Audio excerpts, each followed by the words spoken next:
America coming to you from New York City on the first day of September 2023.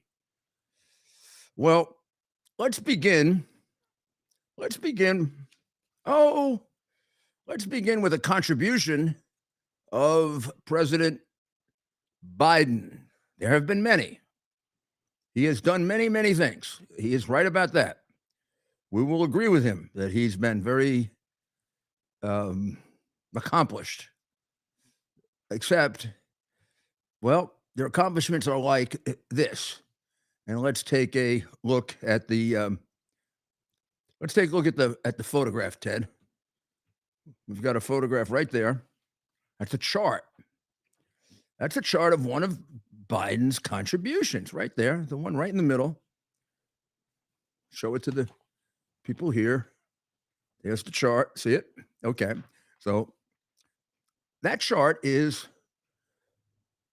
one of the things Biden can boast about when he's running, if he does run for re-election, and he's capable of boasting. He can say, when I started, there were less than there were less than 2,000 illegal. There are less than 2,000 illegal people from China coming into the United States. Oh my goodness! And I've amassed a total. I got it up to well over 6,000 now. I've amassed a total of 40,000. I got you 40,000 people who came into the United States illegally that we know of. The likely contribution there, actual contribution, is about 100,000 who have gotten in that we don't know of. So, is there anybody out there that would like to make a wager on how many of those people are spies, operatives? How many have we found in our wonderful colleges? Are colleges devoted to teaching young people communism? Oh my goodness. Do you know that Biden closed down the program that the FBI had for catching them and throwing them out? Just want you to know that one of the things that China cannot do is sue Biden for not getting their money's worth, because they have gotten their money's worth out of our traitor of a president. That was a small one I wanted to show you. And he actually, when we don't know where he is, you can see him right there. He's actually at the border. Now, he doesn't know Chinese. He doesn't know English. But he is calling out to the Chinese here. This is, among others, everyone can come in. That's Biden at the border there. Oh, you didn't know he goes to the border? Yes, he goes to the border. He doesn't like us to know because he's going to the border and he's calling everyone in. So you can come. Please, come in illegally. Adams wants you to come to uber sanctuary city, New York. But the thing about Adams is he's a crybaby because he asked for them to come in. Now, man, this guy's crying like crazy. I mean, he's ruined his city. You know, he'd like people to know. He'd like people to think he really knew what he was doing when he told them all to come to New York. He didn't really know. He didn't really know they'd come to New York when he said, if you come to New York, we'll give you extra health insurance. If you come to New York, we'll give you a much better place to live than we give our own people. If you come to New York, we'll put you on the road to citizenship. When you come to New York, my city council has already voted to give you the right to vote. And we are the city of immigrants. And this is just like Ellis Island. And different, though, than Ellis Island is we don't check you anymore. So we don't know who the hell you are, nor do we care. You can come from MS-13. You can come from another terrorist group. You can come from a drug. Almost definitely, many of you will have come from drug dealing organizations because you are so successful in bringing drugs into our country and my city. But that doesn't bother me that you do that. Just keep coming. And now he wants the federal government to pay for it. And he's all angry at the federal government for not paying for it, and he asked for them. Do you get this guy? I mean, I don't. So Biden clearly doesn't pay any attention to him. He doesn't even talk to him. The governor of New York, we have a governor. Oh, you didn't know that? You still think it's Cuomo, don't you? No, he had to resign. That's usually what happens with Democrat governors in New York. They resign. One of them was going off to Washington to see prostitutes, which now doesn't seem so bad when you look at Cuomo. But this one here, Cuomo, well, we don't know. We never really got him for anything. He was abusing women, verbally, I will say. Well, let's be fair here. He was alleged of verbally abusing women, which he denied. I believe there were a dozen of them that came forward, I think. Now, I'm gonna be absolutely. I'm not being sarcastic. I'm being absolutely fair. They say I don't think he did anything to them, like God forbid, raped them or anything. I think he's alleged to have made improper statements to them, some more than others. He denies that, but it had built up to so many that he resigned. Now, they never did investigate the other claim against him, which may seem to you as not being a New York Democrat and a person of common sense and not brainwashed. This may seem to be the more serious charge. He is alleged to have put many, many elderly people in nursing homes when they had COVID in close combination with other people who were the only piece of people basically in the population who could die of COVID in any large number. In other words, elderly people. So somehow he didn't realize that a nursing home was a hotbed of COVID death. Whereas, like, for example, a school where he had everyone masked up and not even going for a long time, so they fell behind everyone in the world. A school virtually was COVID free in any kind of statistical sense completely. Whereas nursing home was a place where you could just count on lots of people dying. But of course, if people died outside the nursing homes wouldn't get any money for the person. And the governor had to consider the fact they were his biggest campaign contributor. I mean, he wasn't gonna. I mean, what kind of a Democrat would he if he double-crossed a campaign contributor and didn't come through for essentially? I know it's terrible if I call it this, but I'm a Republican. See, I consider those things like bribes. See, they pay him, and then he makes sure that even if people have to die there, they get their money's worth. So Cuomo's gone. So now we have Hochul. She's working on seeing how much money she can make on the stadium that she's putting up in Buffalo that her husband is getting a big piece of. And she's paying like 3 times more to build it there than any place else. But that's her real job. Occasionally she pretends to be governor, and which is recognized by the fact that when she went to Washington as the governor of the 3rd or 4th largest state, one of the biggest Democrat bastions in the world, Biden didn't even bother to see her. I don't remember a Democrat president not seeing a Democrat Republican governor of New York, except I don't think Biden knows her. See, they would have to break Biden in on all that. Cuomo's now gone, that all that stuff happened, because he doesn't really. And then the problem is, by the time he got to the meeting with her, he wouldn't know who she was. He'd walk in and he'd do a Mitch McConnell. You know what a Mitch McConnell is, right? Mitch McConnell is. Now you get mad at me for making fun of him? And this guy's taking down money as a minority leader? Huh? This guy's running the Republican Party at a time of enormous crisis to the United States, and he goes blank on us. And today his doctor announces he's okay. He's okay to work. Of course he's okay to work. He doesn't do anything. He hasn't done anything. Well, last time he did anything, he was opposing Trump and pretending that January 6th was like the Civil War.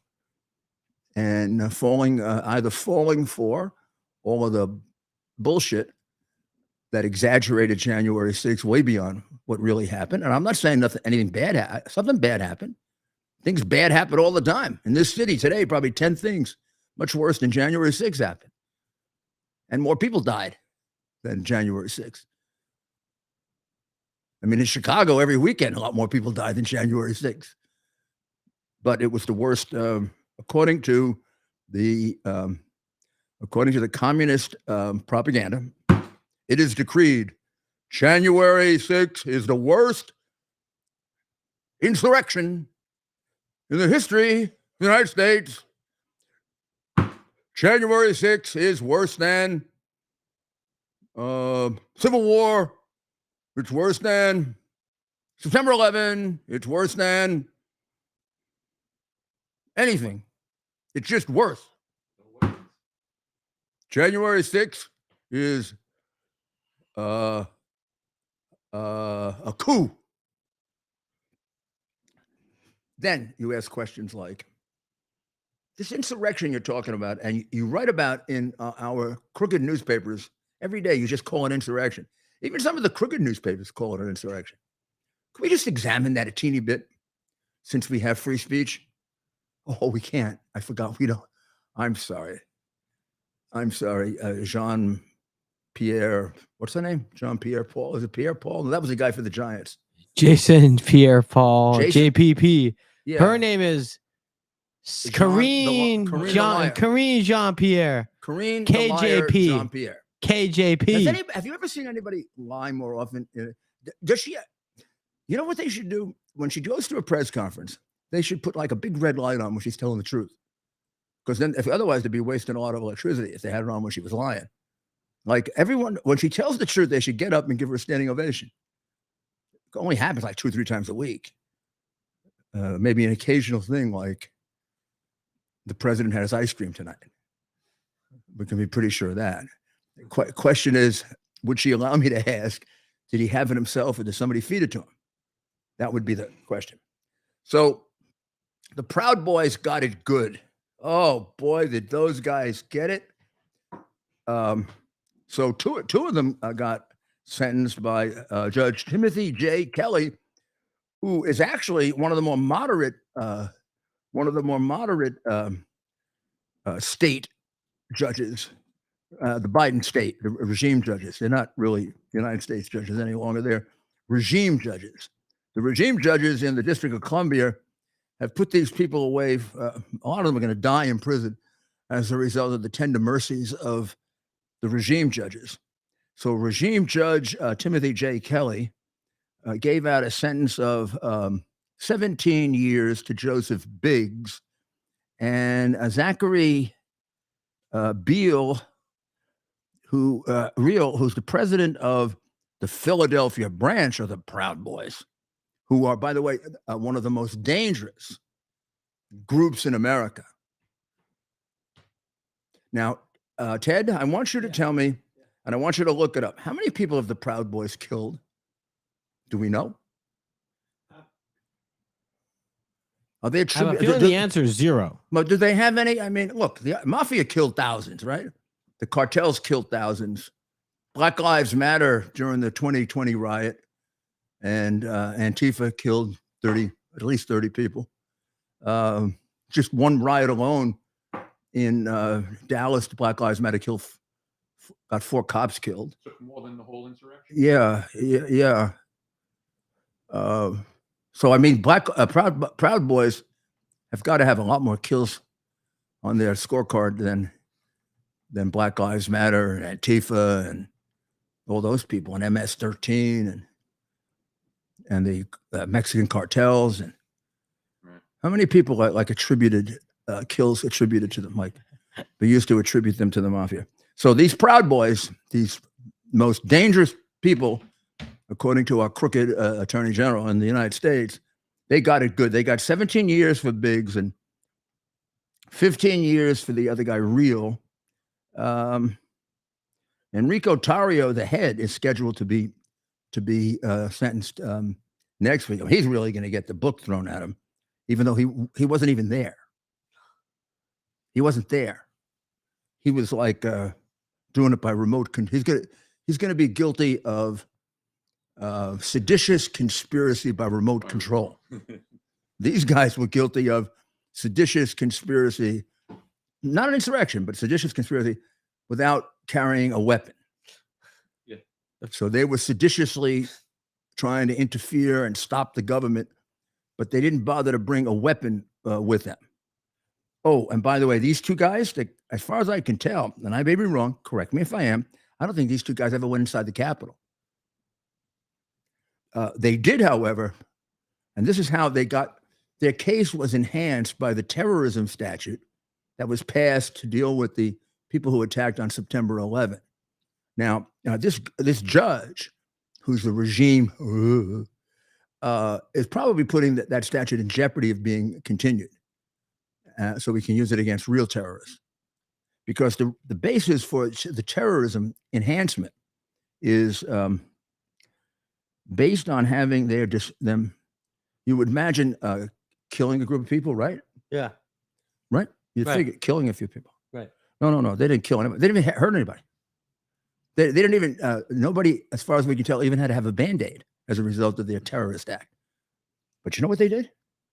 They destroyed a fence. Oh. You're not allowed to do that. Blocking crowds from accessing Capitol grounds. And then protesters surged forward. Now, you probably should have done that.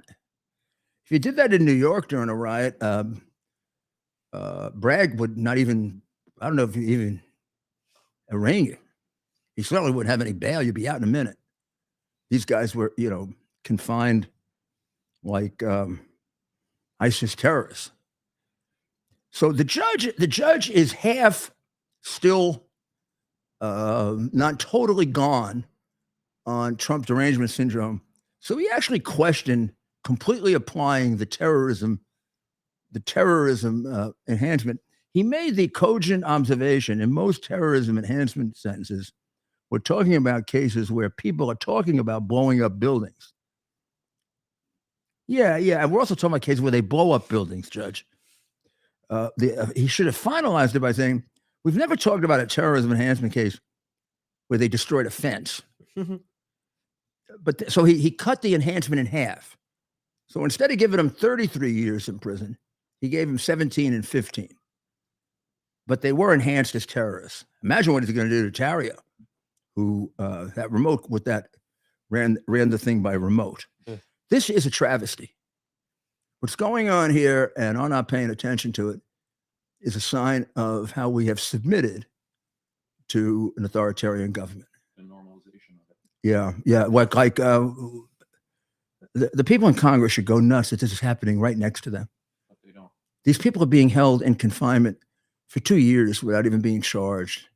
And then when they get charged, they get ridiculous, incredible charges like this.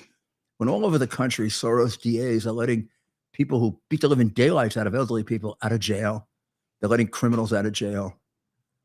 We've paroled in the last 2 or 3 years, something like 36 cop killers. And we actually have a judge, and this is what frightens the hell out of me. We actually have a judge that really thinks that terrorism statute was passed for people who destroy a fence. I mean, you got to at least attribute some serious bodily harm to somebody here. Nothing's attributed to them. They're going to go to jail for some very big portion of their natural lives. No record, by the way. Almost none of these people have a record. These are people without records. Usually people without records don't get sentenced to prison. In America, I mean, you got to do something really horrendous and a lot worse than breaking open a fence. Who knows what's going to happen to Tarrio? I mean, 100 years. I don't know who the judge is, but I asked Kara last night, who's an expert on this, is there any judge there that, acts like a regular federal judge? And she said there was one, and they criticized him so badly he became the worst. And I don't know who that is. I'll have to find out. But somebody, she said, must have terrorized him for real. I do want to take a moment to say a few words about President Trump's opponent, Ron DeSantis and positive words. First of all, he did a good job with the hurricane. And I know people are going to say, and it's true, a lot of that can be attributed to his predecessors, and particularly Bush, who developed an excellent emergency management system.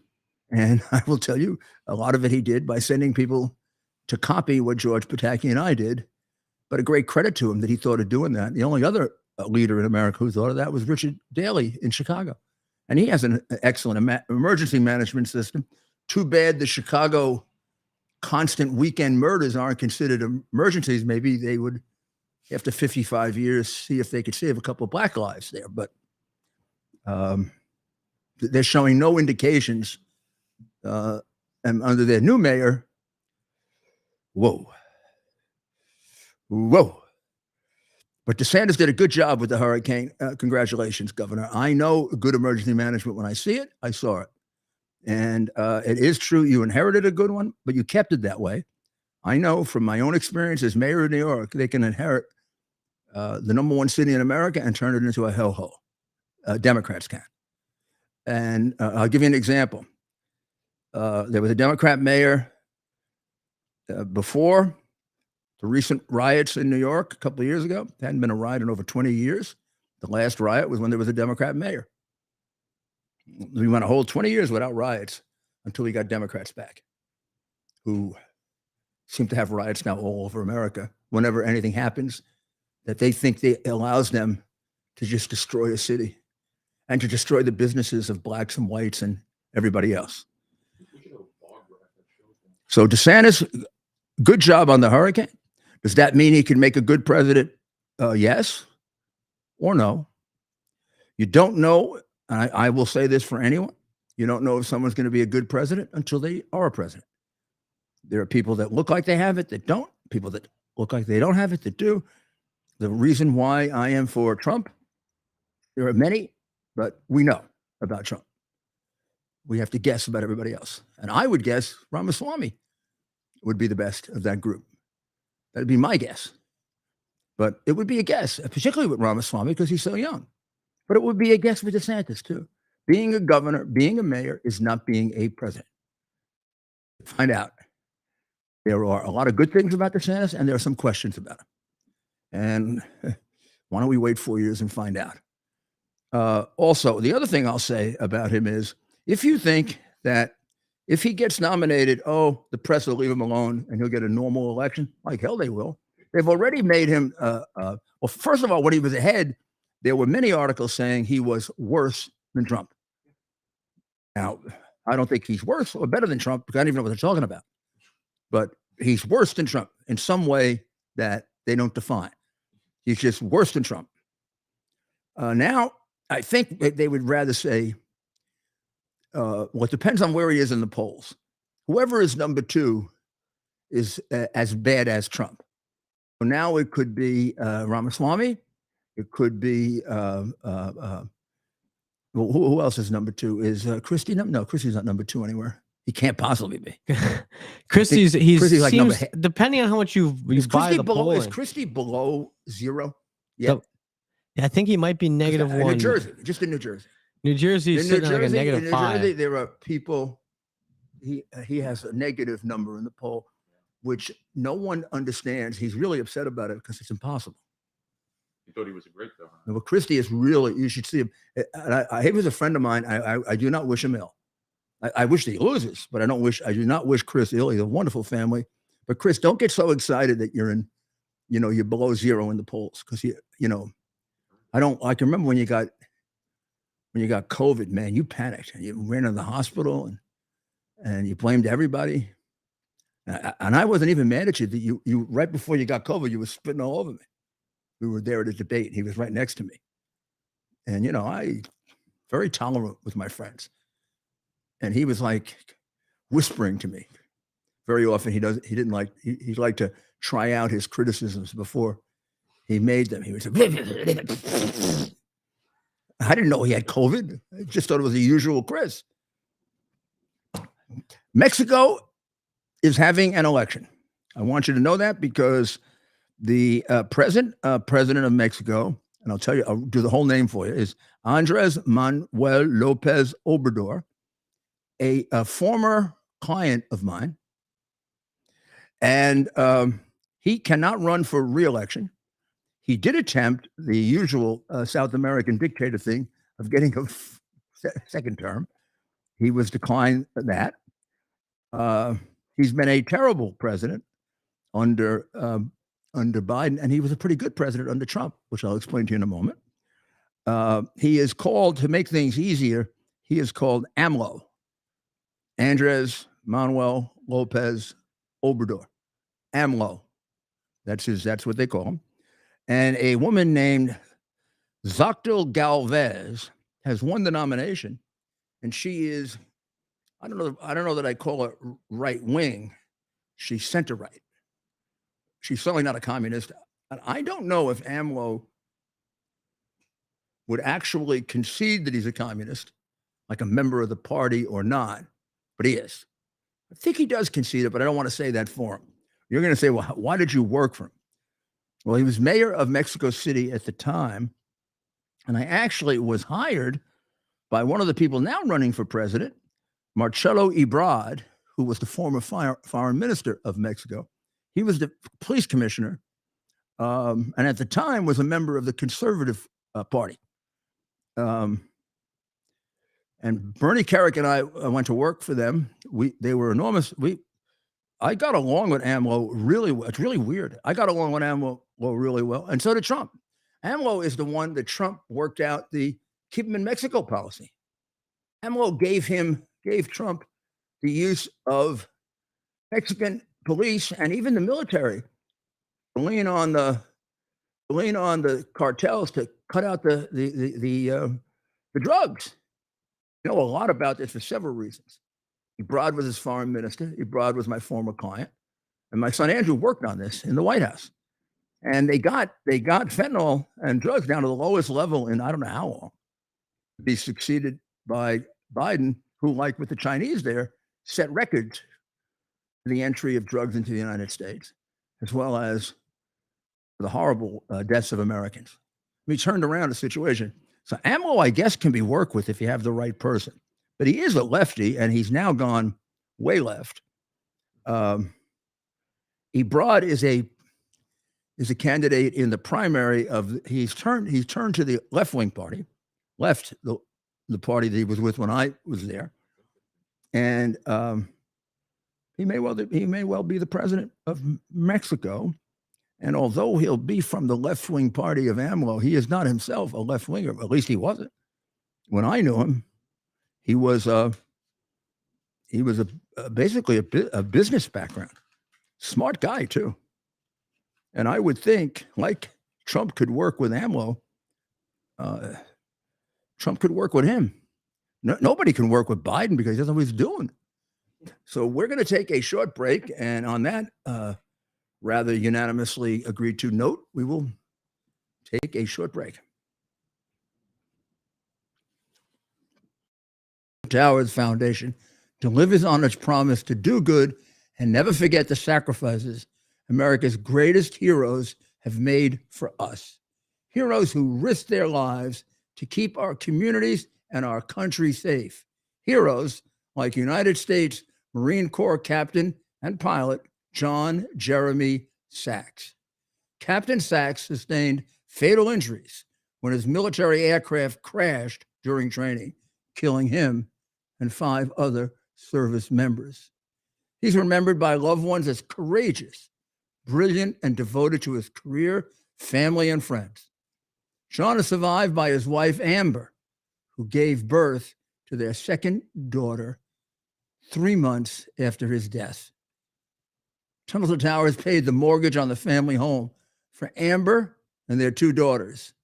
The foundation has helped over 1,000 military and first responder families navigate the worst of times by removing the burden of a mortgage payment. Our nation's heroes and their families need your help now more than ever. Donate $11 a month to Tunnel to Towers at T2T.org. T2T.org. That's T, the number 2T.org. T2T.org. Please donate now. Well, we want to ask you a question. We want you to take another look at the minority leader, who is basically just foreshadowing what's going to happen to Biden. I don't know when, but soon. And I want you to ask. I want to answer. I want you to answer the question. One day later, you think this guy is ready to go back to work, and would you let him be like even a babysitter for your kids? Take a look at this. What are my thoughts about what? Running for re-election in 2026. That's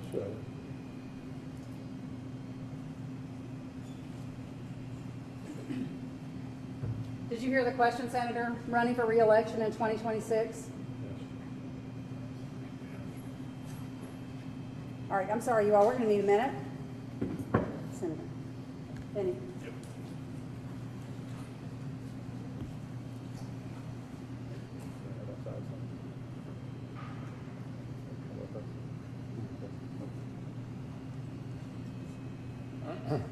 okay. Somebody else have a question? Please speak up. That's the third man in succession for president of the United States, which actually should make Trump comfortable. I mean, Biden comfortable, because he may look worse than Biden, although he doesn't do it as much as Biden does. Now, I said there's no way you'd use him as a babysitter, right? I mean, look, that could have been the woman. There could have been the wife coming home saying, "How were the kids, Mitch?" And he would say, "And you want to get mad at me for making fun of him? Don't get mad at me. Get mad at him for occupying the position of minority leader of the United States Senate. We need a person in that position who can function. We're entitled to it. We're not a bunch of schmucks. We're American citizens. What do they think we are? A bunch of suckers? Not even Democrats criticize that, because they can't. What do they had? They had Feinstein. She was like that for 8 months, 9 months. They used to put her hand up to vote. We're voting no. Feinstein, yes. Feinstein, yes. Look, it's not funny, and we're not fools to be played with. Democrats, Republicans, rich men north of Richmond, huh? Traitors. You got that president sitting in the White House. Comes time to press that button, he won't know which button to press. He may press the wrong one. This is not a joke. The day later, this doctor who should be, this is a doctor not to go to. There's nothing wrong with him. It was just lightheaded. That was lightheadedness, guys. There is a doctor named Lee Schwam who allowed himself to be quoted from the Yale School of Medicine, who says the idea doesn't make any sense. What is he? He's seriously ill. He should be home. He's 103 years old, or whatever the hell he is. And it doesn't matter if he was 12 or 112. If he can function, God bless him. If he can't, you shouldn't be taking up a public position of great importance unless you have no respect for the United States of America and for the people of the United States. And all of you have no respect for the people of the United States. You're a bunch of phonies. New York City is now known as Pot City. There was an article today in the New York Post saying that people going into Saks Fifth Avenue, which is right across the street from 30 Rock, and more importantly, right across the street from St. Patrick's Cathedral, it's so jarring. I'm quoting from the New York Post now. It's jarring when you walk into a high-end. God bless you, Ted. I want you to know there's no pot in here, and never has been. There's no pot allowed. If you, there's no one in this city that would have anywhere near close to the guts to bring pot into my apartment. Do you know that? Yeah. It's jarring when you walk into a high-end department store where you used to smell Chanel perfume, and now it's weed, said the stylist who requested anonymity. I don't know why these people need anonymity. Adams is not going to come after them. He's not like Biden. Adams is a terrible mayor, but he's not. Well, maybe he is. Maybe he'll turn into one. I don't know. So far, he doesn't. He's not like a dictator. Even tennis player Maria Sakkari griped about the pungent odor pervading her match this week at the U.S. Open. Yeah. It was it outdoors? Yeah. It was weed, she said. The smell. Oh my gosh! It's everywhere. It's everywhere. At the tennis match, the tennis players come. Do they have it at like Yankee Stadium too? I bet they do. I bet they do.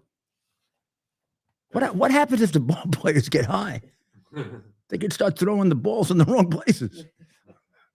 For the Yankees, are throwing the balls in them. Maybe that's the problem. maybe that's the reason why they're in last place. We just The discovered poor guys something. don't know they're high. Yeah. You don't even know it because they're not yet. They do not know they're high. Yes. That's why Judge went on that big. Wasn't Judge? Judge got ill. He was out. Somebody went on a big 0 for 190 or something. Like I guess. Well, a bunch of them actually had trouble hitting in the middle of the season. Court 17 definitely smells like Snoop Dogg's living room. German pro Alexander Zverev said Tuesday after winning his match. Oh my God, it's everywhere. The whole court smells like weed. Yes. Now it's prohibited from being smoked in indoor quarters. There's a potential only $50 fine, which is a little ridiculous. And it's just basically not enforced. The F train is known as the puff train. A woman was smoking marijuana on the G train. It reported, and nobody told her to stop. And then someone told this other person to stop. They were told, "I can do anything I want." This is what it's like now. The incidents where people are caught are up 90%. Criminal summonses are up 112%.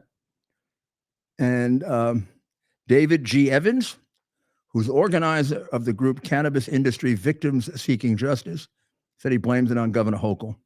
She's been promoting marijuana use. Well, so is Adams. Now, of course they would. Their idea is that they're going to balance the budget off marijuana. Marijuana and gambling are going to save the city. So I want you to think about this.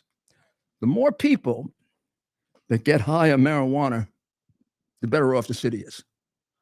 Is that a good way to project the future of our city?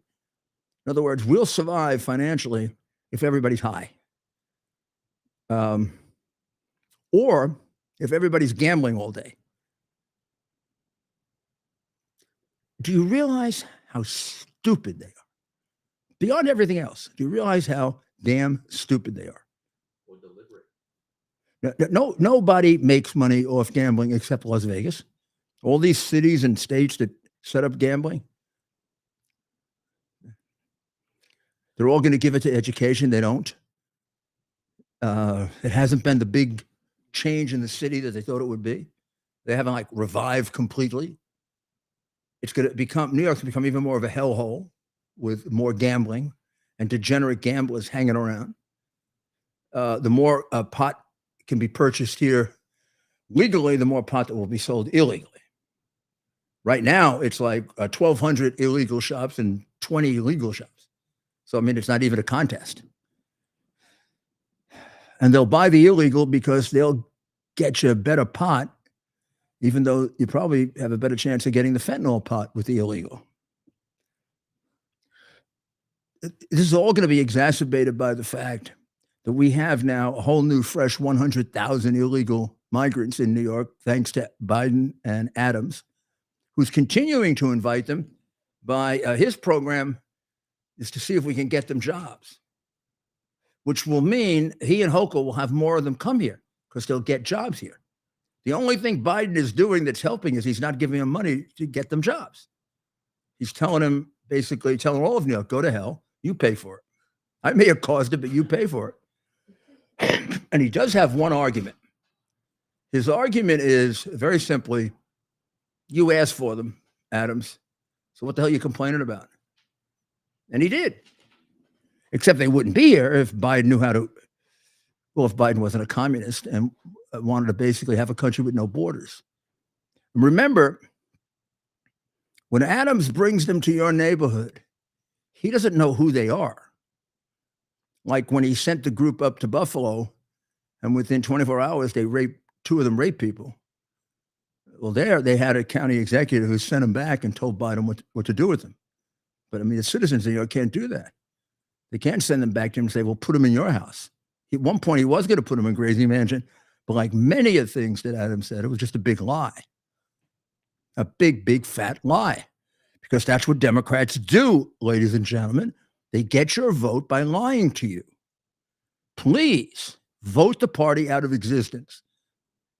Have the good people who are Democrats get forced to create another party that is not aligned with communists, that doesn't want cities to smell of pot, that doesn't want children to have their organs chopped off without their parents knowing about it. And a lot of other things too, that won't get all these Ukrainians killed, that won't have created something like what happened in Afghanistan, that won't give air bases away that could help us against China because they're bought out by China. I mean, this party has done enough things wrong that it's time to get rid of the party. Out, political party, and cease and desist. So we have brought to your attention that over this weekend, as we approach September 11, be a good thing to donate to Tunnel to Towers. $11 a month, T2T.org. And now we're going to bring to your attention something that could be very valuable for you, particularly as television becomes more and more free of networks and all this other stuff that are basically brainwashing devices, with few exceptions. So why don't you listen to this, and just a few bucks, buy one of these and try it. My goodness, you're going to save a fortune, and you're going to be very, very well protected about concerning privacy. The year is 2022. Cancel culture is the new normal. Online freedom as we know it has ended. Digital stockades are here. All activity is monitored, stored, and predictively analyzed by a technological cartel. We're being converted into a digital resource, a digital currency to be farmed for metadata and loaded into a computerized combine, blockchained to a social engineering operating system. However, it doesn't have to be this way. Be part of a new technological revolution. Right now, 1,000 test pilots have launched themselves into a new digital frontier, a private network outside of big tech control. New technology with state-of-the-art digital engagement and never-done-before security and privacy features that are now operational. With Quick's digital engagement, entertainment, communication, and commercial exchange will never be the same. We are QUX. Quicks. Advanced pre-release sales are limited to 3,000. Order now by visiting quicks.tv. Get yours now before they sell out. Be part of a brand new online experience that you control.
I would go to this right here. See these? These are the travel size. Now you get $25 off these, and wherever you are, you can slip out a couple. I take two at this time every night, as those of you who are joining us will find out. I take two of the veggies. I take two of the fruits. I took two this morning. Maybe we'll do a video of me doing it in the morning, but I'll be out of my pajamas by the time I do it, okay? God, I don't want to scare you. We do not want to scare the children if they watch us. There are people who do.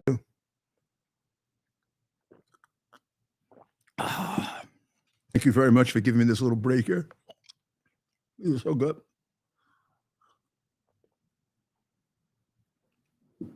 Nothing like a.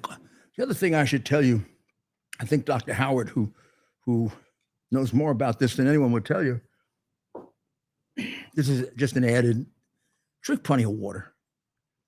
I mean, you want something that you can do that's going to make you healthier, that costs you not a damn thing, unless you use all the fancy smangy French water. New York City tap water used to be known as Giuliani water. Nobody calls it Adams water, Ted. I haven't heard that. They actually used to, even in restaurants, they used to make up pitchers, and they would have, say, Giuliani water, and then certain restaurants would say, do you want bottled water or Giuliani water? A lot of the Italian restaurants, of course, did that. No, New York is notorious for its good water. Yes. I'll at some point, I'll tell you why. But I do have a few other things I want to cover before we move on. I want to take note that last night was the once every who knows how long blue moon. Shall we show a picture of that? Because I want to show you that it's, even though the song Blue Moon, let's see if I can play it. Blue Moon.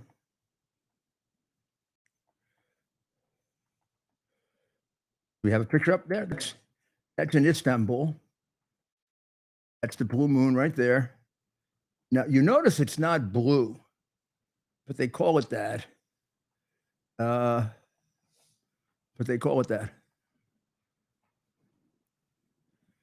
can't get it to go on here. Oh, maybe on YouTube. Let's see. Okay, YouTubers, we're going to try to get you blue moon. All right. Well, that's not it. That's not it. I'll get it for you in a moment, but it's not called Blue Moon because it's blue. It's called Blue Moon because I don't know why. But it happens every 20 years or so, something like that. And next time will be in 2037. So if you didn't get it,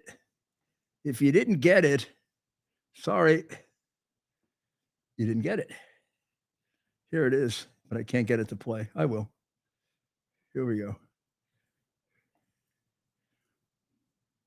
Love my own.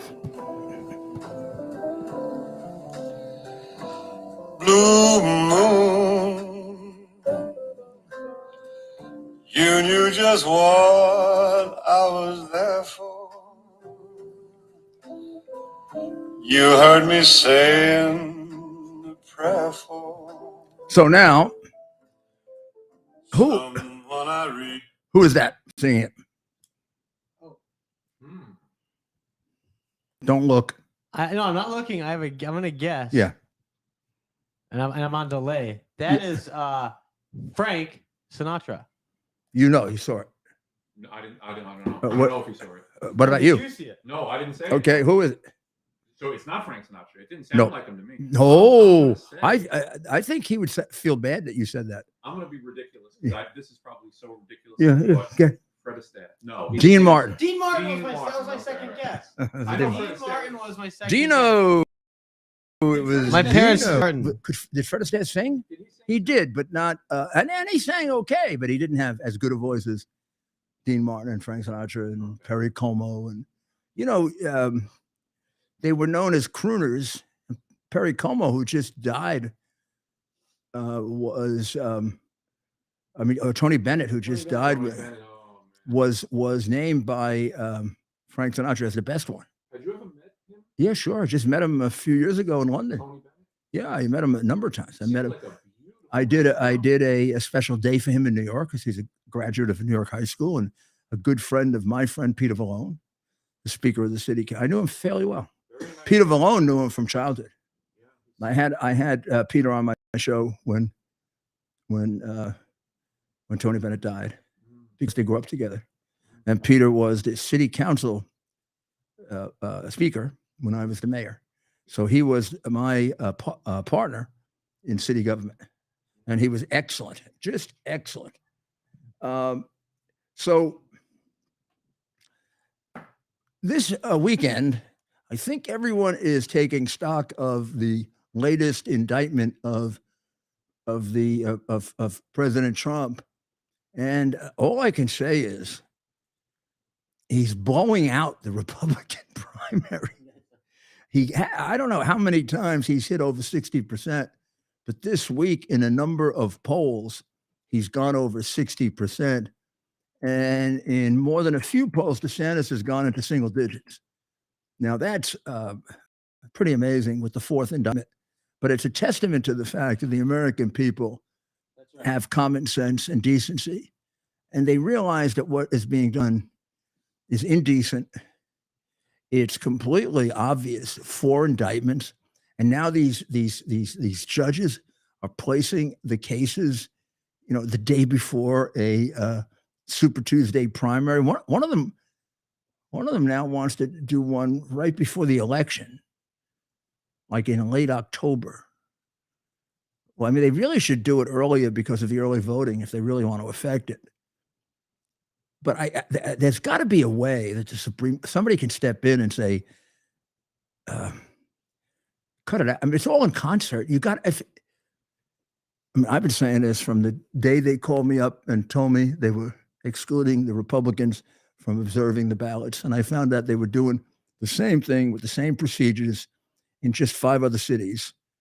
There's no way on the day that they started counting the absentee ballots that in Philadelphia, Pittsburgh, Detroit, Michigan, Milwaukee, Wisconsin, Minneapolis, and Atlanta, they all set up barriers outside, put people behind them, and didn't let Republicans do the usual thing they've been doing for 100 years, which is look at the outer envelope of an absentee ballot to verify the signature.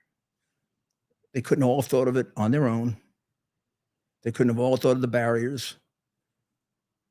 They did it because they knew that they're going to be funneling in dangerous paper.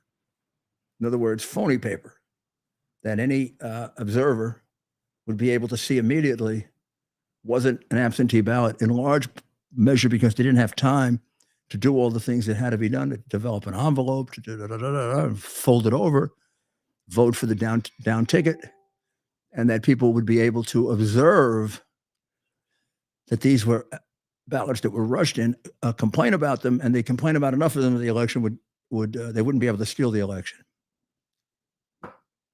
Figured that out when I got a call almost within minutes of each other from each one of those cities, not knowing the other city was doing it, describing exactly the same process by the Democrats.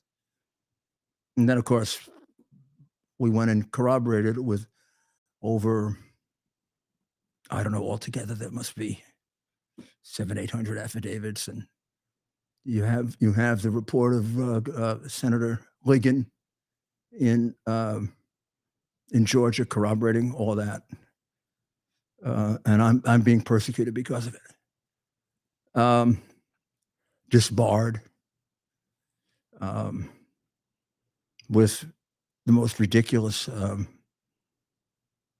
mean, it's almost sad to tell you what's happened to bar associations and how woke they've become and un-American. What's going on in Washington? They don't even complain about it. People getting held without bail for 2 years on charges like trespass charges. Guys are being called terrorists because they broke fences. I'm not against prosecuting people who broke fences, but prosecute them for what they did. Don't tell me it's like Pearl Harbor. And don't you dare use the word insurrection when you haven't even charged it, much less proved it. So with Trump going ahead now of DeSantis by prohibitive numbers, there's a second thing happening that I don't even want to warn the Democrats. There's a New York Times poll today where Trump and Biden in popular vote came out even. Now, the last time we were even in popular vote, we won by an electoral college landslide. You had Number two, if it's the Times, do you believe the poll? I mean, if you do, you got to be biggest jerk in America. At the same time, several polls came out, not of the Times, where he's got anywhere from 4 to 8 point leads on Biden. First time he's broken into getting close to a double-digit lead on Biden. Mayor, you know the rule more than any of us do. You add, any of these polls, you add 10 points to Trump's number. Yeah, a minimum. One has a Republican. I remember 2004 being on the set of Tim Russett, and it was about 6 o'clock in the evening. And the polls hadn't even come in yet, and they all look at their exit polls. And I had seen some of the Fox exit polls, and Kerry was the sure winner, big time. He's going to win by like 8 points. And they were talking to Senator Kennedy as we were getting ready for the interview and having like a chummy little talk. And they were talking about like the Kerry cabinet picks. And I said, excuse me, can we talk about the election? I mean, this is a little premature. They said, well, we've seen the exit polls. I said, I have too, and they're just not true. And you want me to go through why they're not? And I started pointing out the numbers that they had that would just be ridiculous for them to, like they were going to carry Pennsylvania by 15 points. That ain't going to happen. I mean, he didn't carry Pennsylvania. Ultimately, Trump did in 2016, but it was like 2 points. I said, your polls are crazy. You had to have oversampled Democrats. And then, of course, Bush won. Even Roger Ailes and Rupert Murdoch, who were then, Rupert was a big Republican then. And they told me I was just wrong. And then my chief of staff, Tony Carbonetti, started looking at him really carefully, and he was comparing him to historic results. And then the votes started coming in the early states. And no matter which way they went, the vote was off the exit poll by 10, 15%. And by 10 o'clock at night, it was clear that Bush had won. But they had given that to Kerry. It was all over. I was on the set of CBS when they called the election for Gore for Bush in 2004. 2004. And Kerry my Bush. ex-wife was in the control room, and she wasn't particularly political, and she said, "I can't believe it." They all broke down crying. They were so sure. They all had their, they were all trying to get their tickets to the inauguration. Suffice it to say, they didn't show up at the inauguration, and none of them left America like they promised. Too bad, huh? Yeah. Well, can you thought, I can't imagine some of these places in 2016, right? I mean, you thought 04. Well, I was with him all night. I was in DC. I was with him all night, and then up in his apartment too. And people with him didn't believe it. He did. He was, and his family did. I mean, Don Jr. did, and other his family did. Shocked. But even his close friends, who were very much for him, were ready to comfort him. They were there to comfort him. I bet you a lot of like just confusing talks that night. I swear to God, half his people, like people just half his people were saying, yeah. How could the polls be so wrong? Yeah, like, I had gone through the polls being wrong. Had gone through the polls being wrong in every election I ever had. The first election that I lost, I was going to lose based on exit polls by 12%. I lost by 2. Dinkins. Yeah. 87 or The 89. one that I won, I was going to lose. You're so yeah. Yeah. I mean, I was used to giving them 10%. I think it went down to about 5. It got a little closer for a while. And now with Trump, who With knows Trump, what it is? They who want knows? Trump. I mean, I think when their people call up, they hate Trump so badly that the people are afraid to say Trump. They're afraid they're going to, Someone's gonna track him. now that they know where you are, Yeah. they're afraid they're going to come and shoot 'em. Yeah. You don't think some That's of a these good judges, point. you look at some of these judges in court when I've been in court on these Trump cases.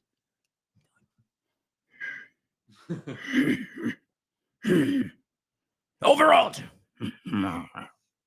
We'll have a trial, and it doesn't matter if you can't prepare. What do you have to prepare for? You're going to get convicted as the District of Columbia. Come on. Yeah. You think I'm a jerk? You know, When was the last time they acquitted a Republican? I don't know, around Lincoln's time. well, yeah. Well, remember Republicans back then. Democrats didn't like Republicans back then. The anti-slavery Republicans, right? These pro-slavery Democrats. Why they even use the name Democrat when they want to change every name that has anything to do with slavery? They want to change the name of some guy whose great grandfather was a slave owner or something. And they got the biggest institution connected with slavery in the whole history of the world, the Democrat Party. It preserved it, it protected it, and it carried it on after slavery through to the Civil Rights Bill with the good friends of Joe Biden, the ones he eulogized as great men. And if Joe Biden's not a racist, nobody's a racist. The stuff that he said, the stuff that he does. Oh my goodness, everything. You can't be a black man if you don't vote for me. If you are, What the hell's that all about?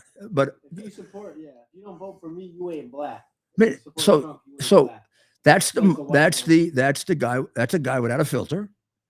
Because he doesn't have a filter. That may even been before he was senile. That's when he was the usual dopey Joe. And expressing things like, I would never send my kids to the jungle to school. Or super predators. He was a part of that cop. Yeah.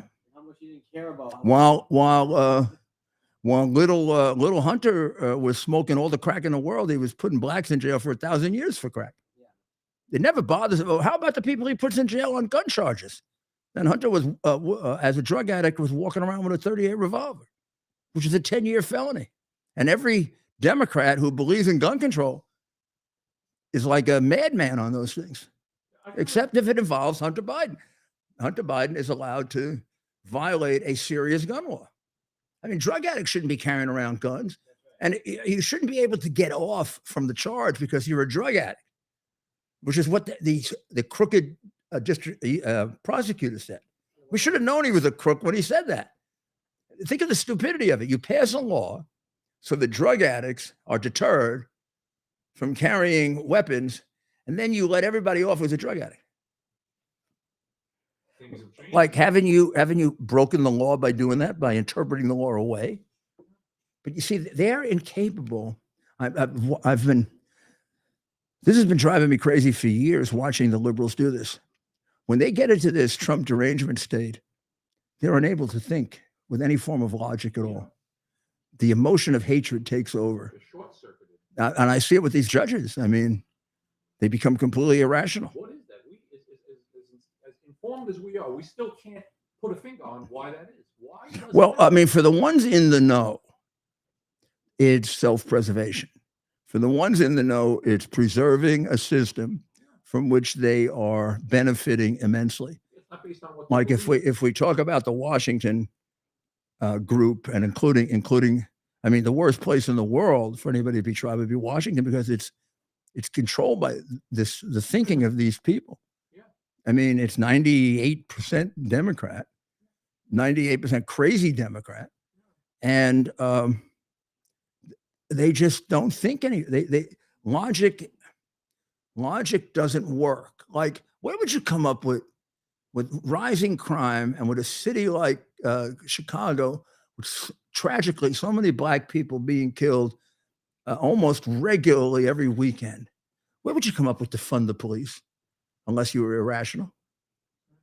And particularly when you consider that, I don't know Chicago Police Department, but the New York Police Department It's not even majority white. So if you're throwing people out of jobs, half of them are black or a quarter of them. New York City took $1 billion out of the police. Now, Adams hasn't, Adams, for all his bullshit, hasn't done a damn thing about it. And everybody, all the Democrat brainwashed New Yorkers don't even remember it. That was de Blasio that did that. Yeah, but the brainwashed New York Democrats voted for him. They want to reduce crime, and they vote for a guy that, without any doubt, is going to increase it, which Adams has done. Takes their protection from crime. So there's something irrational. Well, all you have to do is look at Chicago to figure out that this is a psychological problem, right? Chicago has periodic, every weekend has a killing spree. 80% of people killed are blacks, and a lot of them are kids. It just keeps happening. And then Chicago has voted Democrat for over 55 years. Yeah, it's what I mean. And this time they voted for the two Democratic candidates. They voted for the guy that surely will increase crime more. And he's not letting them down. And Adams this year has gotten murder and shootings down, other crimes up, but his net since he's been mayor is a 30% increase in crime. So we go from a mayor that we think can't be any worse, and we get worse. And they're ready to vote Democrat again. Probably, right? Yeah. I look in their eyes and I say to myself, I don't know, can I get you a pill, or This is that mass. is there an injection? I mean, instead of putting money into that vaccine that seems to be killing people, maybe they should put money into an anti-Trump derangement vaccine. Yeah. Mayor, I think it just again goes to show the power still of the legacy media, mass media in this country. They've been able to at least keep a good portion of the population. I know they have power, but why are they so anti-American, anti-human? Well, they look down on anyone that.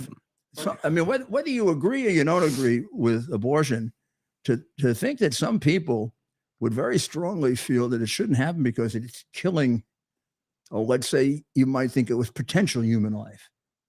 You would think you have to at least respect that as an opposing opinion. I mean, you want to have an abortion and you feel you have that right, and a woman has that right over her body.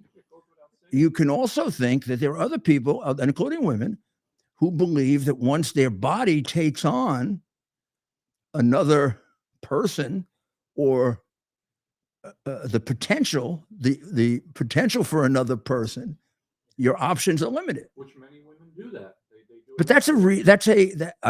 that's what I believe. Yeah. As a personal matter.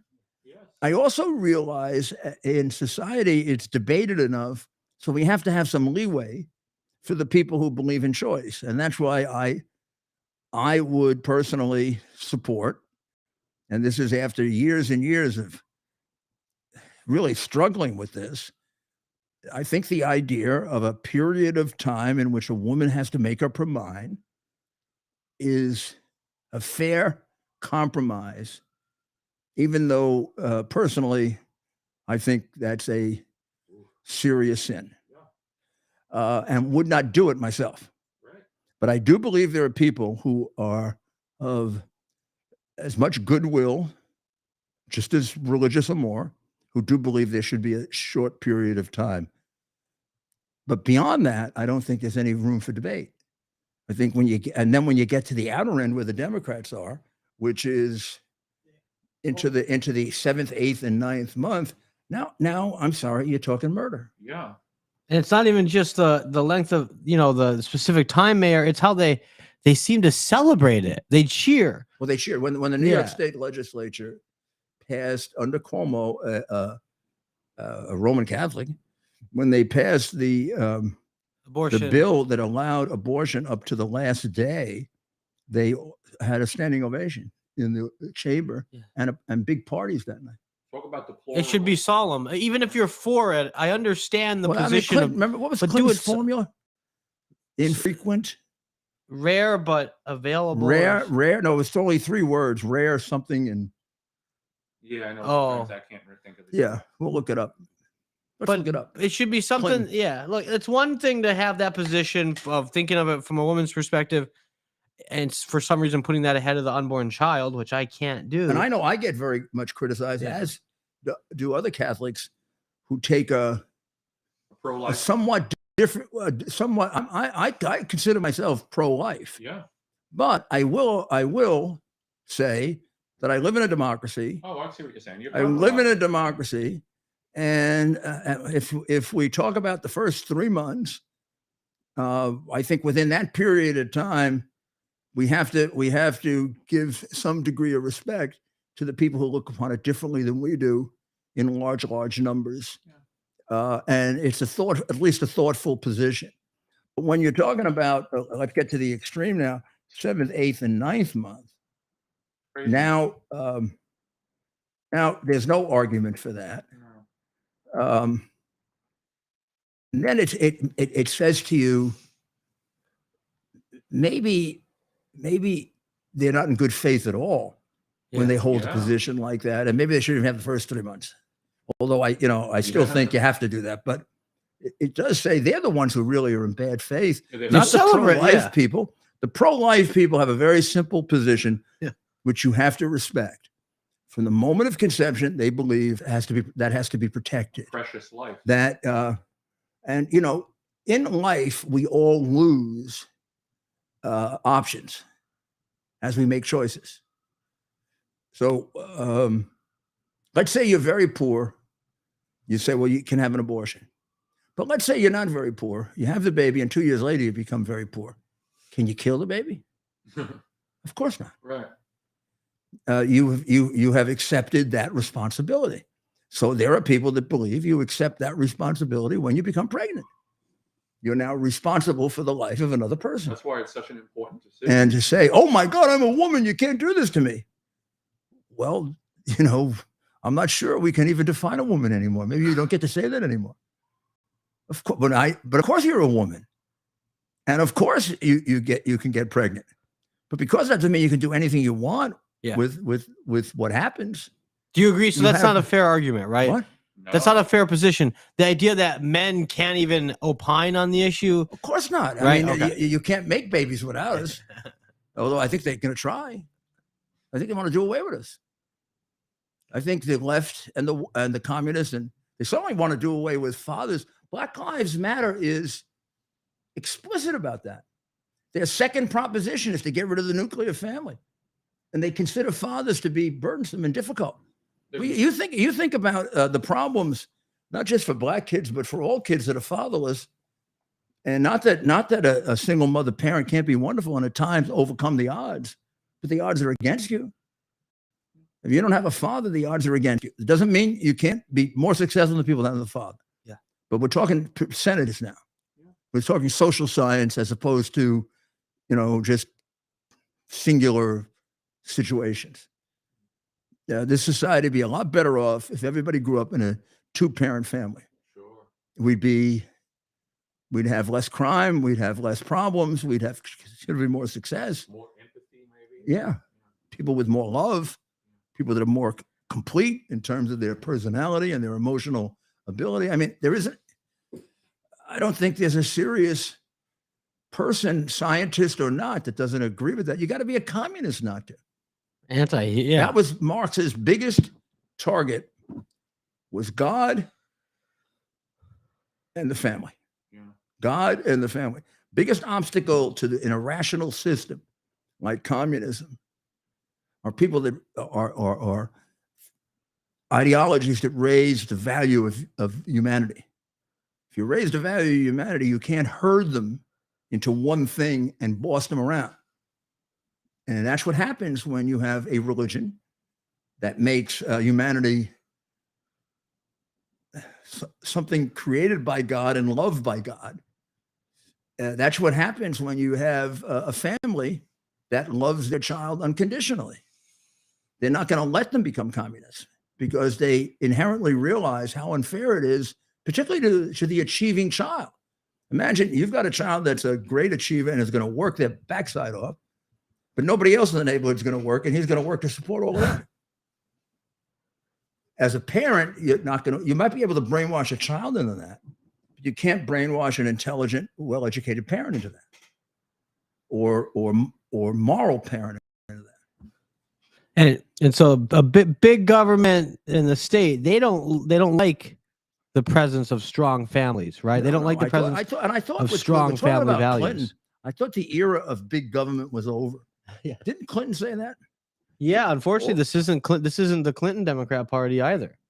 Yeah, that also could have been at a time that he was on the phone and being engaged by Monica Lewinsky. Yeah. Yeah. So how much we did? Now, today's Democrat Party, it's really it's not even the classic Democrat Party that I kind of grew up, learning about from my union lawyer father and respecting, and belong to. My dad, you and my I dad, belong to right? it. My dad was a union lawyer, mayor. They fought for, and I didn't leave it working because wages. it was immoral. I left it because I disagreed on foreign policy and on social programs, because I happened to be an assistant U.S. attorney and the corrupt side of the Great Society, and how corrupt it was in American cities. And they became That the government was giving New York City billions, and most of it was going to crooks. And the proof is in the pudding. The people in those neighborhoods who were poor then are just as poor now. And the black politicians that represented them, many of them didn't do anything but take the money. Right. And interrupted its going to the poor people. And the white politicians enabled it and agreed with it, and were able to, grab whatever they could grab too. Predominantly Democrat. Almost all Democrat. I mean, social programs are dominated by Democrats.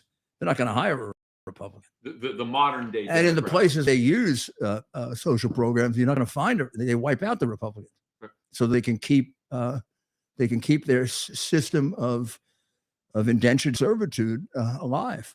Right. If they don't, and that's why they're bringing in illegals. If they don't have a group of people to dominate, they're out. So because intelligent people are not going to vote Democrat. But your initial experience with Democrats was that I should say intelligent, free people. A lot of these people are very intelligent. They're just brainwashed. early on, the Democrats were logical thinking people, right? Like we're talking 20, 30, 40 years ago. Well, and look, Mayor, even to this day, in some of these urban cities, I have a lot of friends in places like Detroit. I'm getting to know a lot of people in New York. Someone like President Trump, and you could say the Republican Party, but particularly Trump, he's still thought of as, as he is not well liked in these places. Even now, it's changing maybe a little bit. No, he's not well liked, but he's actually respected as a president. I agree with that. Not as a human being. When it comes, yes, they make terrible fun of him. In terms of his morality, they don't like him in many ways, but they believe he was a good president. I mean, it's something of a version of Trump where they agree with his policies, but not the way he is. Yeah, it's like years and years of being told the Republican Party is everything, is against everything you stand for as a black man or a black woman. Like we're fighting generational. I don't want to call it brainwashing, right? It is. It is, but I don't want to. But it is. Look, a Democrat voter today, fine. I'll just say it. You almost have to be brainwashed if you're voting for the Democrat Party in 2023. Almost brainwashed. They are brainwashed. But the Communist Party's been working on it for 100 years. It's sophisticated brainwashing. Exactly. The quote of Clinton's was safe, legal, and rare. That's a good line. That's a good campaign, I guess. I don't know. With this rare part here, yeah, they throw him out of the Democrat Party. It's not supposed to be rare. It should be whenever you want it, however you want it. I like how he worded that. And I didn't word it. He did. No, I know. That's what I'm saying. That's a good campaign move. That must. I mean, the guy became president, right? And rare. The guy became president for somehow. What does it mean in the post-Roe era? It means Clinton wouldn't say it today because Clinton would change his mind based on the wind. We know that. Let's be honest. Let's not blow up Clinton too much here. This is the guy that, by his coddling of Islamic terrorists, I wouldn't say he caused September 11, but he sure as hell didn't do anything to prevent it. I mean, bin Laden figured little slap on the hand if I take out New York. I mean, I took out an American war vessel. Any other American president would have gone to war with me. He basically bombed a couple empty fields. Yeah. He had a couple of opportunities to kill bin Laden, didn't have the guts to do it. So bin Laden on his side said the same thing Putin said about Obama.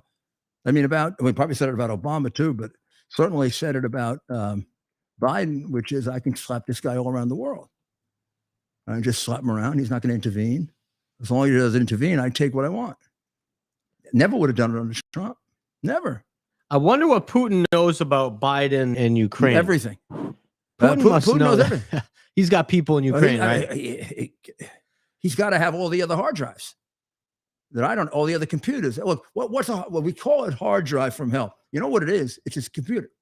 His computer was put into a hard drive, and so he left his computer with John Mac Isaacs to fix the contract, which you've all seen, I imagine, says that after a certain period of time, I think it's 6 months, if you don't come back for it, it becomes the property of the merchant. So the 6 months went by. John Mac Isaacs has all kinds of emails and stuff to him. At that point, who knows where Hunter is? He's off shaking down China, shaking down Russia, stealing for his father. I wonder how Hunter kept track of all the aliases. He probably had them written down somewhere. I mean, most of them are reflected on the hard drive. So when I saw the aliases, it wasn't like a big shock to me. It was just, I didn't realize that many of them existed and that they were hidden. They were hidden by the archivist, who's the guy going after Trump. You want another example of the deep state? And they've been protecting him for years. They got 5,400. Yeah. They have 5,400 aliases for the vice president. Nobody's notified. 54 documents that 5,400? Electronic why would the vice president be emails. using aliases? Yeah, He's a something crook. strange. There's only one. I mean, You should. the inability of these people to draw the obvious conclusion that any adult protecting other people would draw is ridiculous. I mean, when you say, even from the beginning, the minute you tell me that Russia gave $3.5 million to Hunter, I know it's a bribe. Now I got to go figure it out and prove it and get the evidence. But I'm going to exclude that possibility from my thinking. What am I, a dope? Why would Russia give Hunter Biden $3.5 million? Yeah, They do not support drug addicts. They may want us to be drug addicts, but not going to pay for it. China giving him could be 30 million plus. Well, he's an expert on Eastern European energy and something in China. He's an expert on getting them the documents they wanted, and he's an expert on getting air bases closed that could imperil their future. He's an expert on letting them get away with killing 5 million people with COVID. He's an expert in allowing them to make billions on fentanyl, carry on a war against us, kill a million of 100,000 of us a year, and get away with it and make money. In our own media, a so-called American-based They media like China better. is covering up. They like covering China all better. this. China. I mean, it really should. The next election should be America first or China first. And the Russians, the Chinese, they all know this. In this country, the media will protect the Democrats and tear down Trump, who is their biggest threat. They love it. The media is much more favorable to China than Donald Trump. Not even close. Which is bizarre. Not even close. If They're much only they closer to a homicidal dictatorship, murderous dictatorship that engages in genocide. Homicidal, yeah. That engages in genocide. They hate the United States and they want to supplant us. Announced that they're going to supplant us by the turn of the century, or the middle century. They're on a mission to do it. You can see them doing it. And the American media basically doesn't criticize them in any meaningful way. And the one person who went after them was Trump, and they want to destroy him. I think there's a connection because I believe that China has infiltrated our media. They certainly have taken over our education. They have infiltrated us much more than the Russians ever did, and much more intelligently. Imagine having their own police force in New York so they can go out and terrorize their Chinese people that might be hurting them or might be telling us the truth about China. I'm not sure Russia, maybe I'll have to ask Jimmy this, but I'm not sure Russia. I don't remember Russia having a police force here. Yeah. They had something like that. They did. Now that it comes back to me, they did have something like that. Jimmy from Brooklyn is a regular on my radio show, has been since I started. And he has an excellent interview, if you want to know all about him, at jrnyquist.blog. jrnyquist.blog, Jimmy from Brooklyn. I listened to half of it before the show. It is an excellent history of the communist movement in the United States. Night Quest? Not NYQUIST. jrnyquist.blog. Put it on, just play it. It's a rather short interview. You will get an exceptionally good education in communist infiltration by a guy who's spent his life and almost spent himself into poverty because he has done so much of his own surveillance. So Wow. we're not talking about just a mouse. We're talking about a guy who's infiltrated, gone to meetings, talked to Gus Hall, who was the head of the Communist He Party. blows me away whenever I hear him. He has been both acknowledged, like up front, reporting on, and at times undercover. And I know a few people, that did the same thing with Antifa. But if you think about Antifa, it's a new organization. It's not as big. The Communist Party is quite a thing to infiltrate them. Yeah, I mean, a big base right here in New York City about 100 years ago, the right? west side of 90 years Manhattan, ago. Yeah. which is just across the park from Yeah. us, was the headquarters, really, of the Communist Party all through the 30s. To the world. When I was or at U.S. least- attorney, I would occasionally get a ride home from FBI agent, and I had become very friendly with the. This is the strangest thing. I was the G-Man of the year Oh, I know.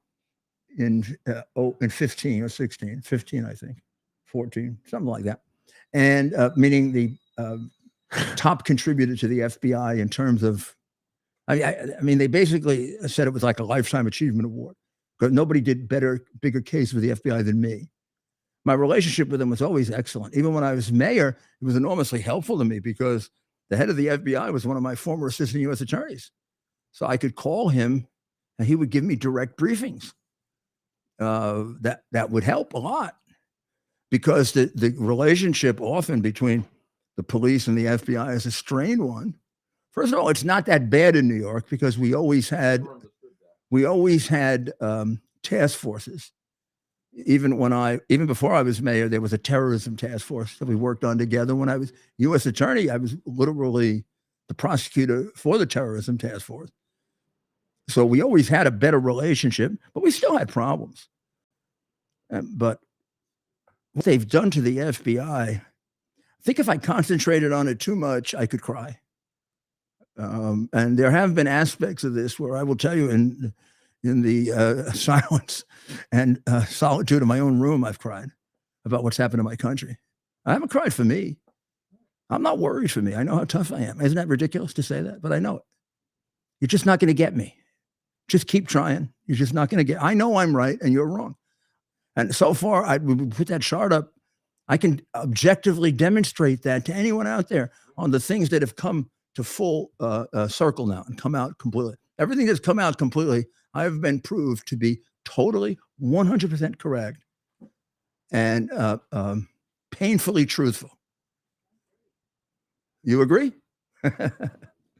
And it's going to continue that way. And that's why I would stop all this stuff about being so sure that the election in 2000 wasn't fixed. And come on, if they did the hard drive and covered it up and corrupted the intelligence services, those 51 intelligence prostitutes, every single one of those guys should have his picture ripped down from CIA headquarters, or a big X should be put through it, or a sticker. I mean, come on. Those guys are a bunch of whores. You call me up and you tell me you want me to sign something, and I don't get a chance to examine anything about it, and it affects a presidential election, and I'm going to sign it as a loyal American citizen. You got something coming, baby. You're not getting it, because I'm not one of you. I'm not a prostitute. I don't need their money. I don't need their classifications. I need my self-respect, and I need my country preserved. You got to start thinking that way. We got to start thinking now, not as Democrats, please start thinking about the damage that people that are the head of your party are doing to our country. They're not Democrats anymore. They're traitors. Joe Biden is a straight out and out traitor. You don't give up Bagram base and not be a traitor. I'm sorry. I don't care if you're senile or you're not senile. Then you're a senile traitor. Back during the revolution, that's what you got hung for giving up American secrets, giving up a base 400 miles from China for a guy who got millions from China. I'm sorry, you don't get the benefit of the doubt. Sorry. All right, there's Dr. Maria, and she's in I don't know if she wants to show you this. She's in an American outfit. She's got an American flag on. Holy. Well, we're well into soccer. Holy camole. Well into soccer time, Mayor. A very busy Well, it's week. the weekend. I'm going to miss all my people for the weekend. We'll be back. We'll be back on Monday night. And the American flag that just walked by will be on with me on Sunday at 10 o'clock in the morning on WABCradio.com, which is a great source of free speech and really great discussion. So tune in at 10. But my Mayor, son, by the way, is on at 2. So you can have like a morning and afternoon, Giuliani. You can have me in the morning and Dr. Maria. What is Andrew on at 3? At 2. 2 o'clock. At Andrew. 2 o'clock. 2 p.m. Eastern. Our show's worldwide, Mayor, so we always got to say Eastern time. It's Eastern, and you can get it on WABCradio.com anywhere in the world. In the world. And Mayor. And here, Twitter, Yeah. X is our biggest one, but we're on, tell them, all of them. Facebook, YouTube, Getter, Twitch, QUX, Rumble. But Mayor, so I'm hearing from a lot of my friends, people are taking the long weekend off, have taken Monday off. They're asking, hey, is the mayor taking Monday off? Yeah, sure, but I'll be on. Will we be on Monday? Like hell, Is we'll that- be on. Of course we'll be on. Right. We That's have my a, point. we have a Please, mission. You don't nobody needs to- understand this. We have a mission. Our mission is to get you the facts Yes. that you don't get anywhere else. You didn't hear a defense of DeSantis anywhere else but me. Oh, and my when I say me, I include about 15 to 20% of the media. Someday I hesitate to make a list because I'll leave people out, and I don't want to do that. But is the podcast that I did today, is that available? The one I did? Oh, with Benny Johnson. Yeah. Check out. I don't want to mention that if I shouldn't. No, it's out. It's out. It's up. I'll see when they repost it. It's actually live. You were on. Yeah, I know it was on live, but Yeah, they have well, it as a podcast Yes. like we do. Yeah. Well, yeah. if you can find, We'll find it. We'll post it. Check out our social we'll post media it. this It was weekend. a terrific interview by Benny. I'm on with Joe Pags all the time. I don't know if you watch Joe Pags. If you don't, you're missing probably one of the best in radio and television. And Joe's interviews are fabulous. So I'm on with many of these people, and they're on with me. And these are the people that are the real heroes. They're bringing you the news, and every day they're in jeopardy of being canceled. They've been thrown off YouTube. They've been had this, that, and you know that the Biden regime is behind it. Well, again, God bless you. The weekend is a good time to relax, think long term about how we can save our way of life, how you can contribute. God bless America. Good show. Yeah. Our purpose to bring to bear the principle of common sense and rational discussion to the issues of our day. America was created at a time of great turmoil, tremendous disagreements, anger, hatred. It was a book written in 1776 that guided much of the discipline of thinking that brought to us the discovery of our freedoms, of our God-given freedoms. It was Thomas Paine's Common Sense, written in 1776, one of the first American bestsellers, in which Thomas Paine explained, by rational principles, the reason why these small colonies felt the necessity to separate from the Kingdom of Great Britain and the King of England.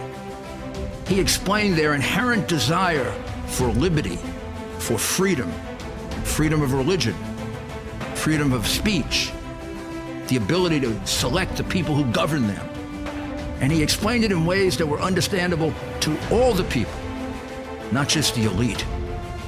Because the desire for freedom is universal. The desire for freedom adheres in the human mind, and it is part of the human soul. This is exactly the time we should consult our history. Look at what we've done in the past and see if we can't use it to help us now. We understand that our founders created the greatest country in the history of the world, the greatest democracy, the freest country, a country that has taken more people out of poverty than any country ever.